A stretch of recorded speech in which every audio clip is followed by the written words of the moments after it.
Howdy friends! Let's talk about seeing each other's greatness. It is something that we do really well at camp. We hear a lot of attention paid to appearance. People compliment each other's looks, clothes, cool accessories all the time, and that's okay.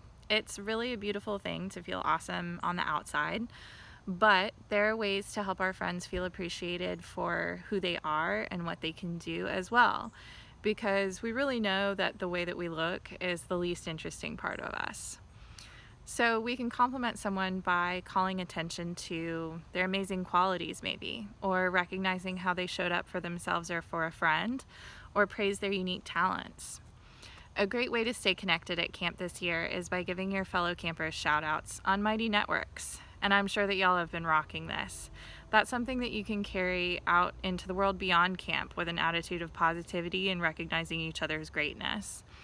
When we pay attention and tune into each other with care, it's really easy to see each other's wonderful qualities.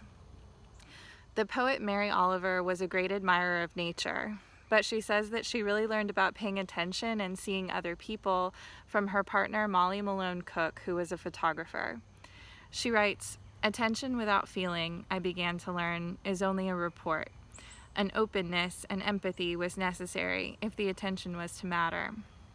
Seeing each other's greatness and sharing it brings us together as a community and builds empathy among us. Don't be afraid to let someone know that you noticed how awesome they are. It helps us all to feel seen and appreciated. So we're outside in the backyard, and let's see what the seeds of solidarity have sown here. We can practice our skills by complimenting Mother Nature a little bit in the garden.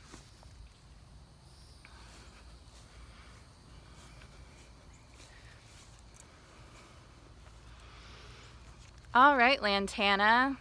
You know what Lantana does a really good job of is being a home for butterflies. So Lantana, I really appreciate how you welcome new friends and you really demonstrate how to be a croissant and not a bagel, which is something that we do at camp a lot. Let's check in with the tomatoes.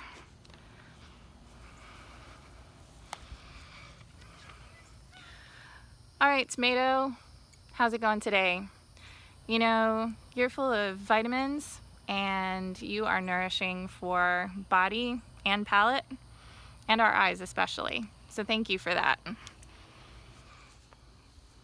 One final check-in. Let's see. We've got a bunch of lavender growing over here.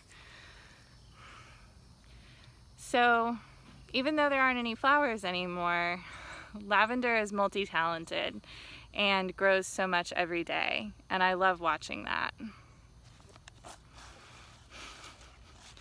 So it might feel nerve-wracking to focus in on something that's great about somebody that's not as immediately noticeable as something about their appearance.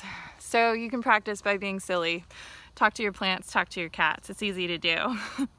And for some examples, some of the things that you might say to your friends or bandmates during camp, you might notice, "I love that you ask a lot of questions. That's a really great way to learn." Or, "You're so giving of your time with others. Thank you so much for your generosity." Or in band practice, "I really loved all of your rad ideas for lyrics. Those were awesome and really helped the song come together." Or with someone's hobby, "It's awesome that you're so passionate about gardening. I love learning about it with you." Let's think about what are some other ways that we can compliment our friends by noticing their wonderful skills and traits and what makes them special. What makes our bandmates awesome and our other friends at camp. We'll close with an excerpt from a Mary Oliver poem called Hum, which reminds us to celebrate greatness all around us. It goes, "I think there isn't anything in this world I don't admire. If there is, I don't know what it is. I haven't met it yet, nor expect to. The bee is small, and since I wear glasses, so I can see the traffic and read books, I have to take them off and bend close to study and understand what is happening. It's not hard. It's in fact as instructive as anything I've ever studied. Plus, too, it's love almost too fierce to endure, the bee nuzzling like that into the blouse of the rose. and the fragrance and the honey, and of course the sun, the purely pure sun shining all the while over all of us. Cheers, let's keep sowing seeds of solidarity at camp and beyond. Rock on.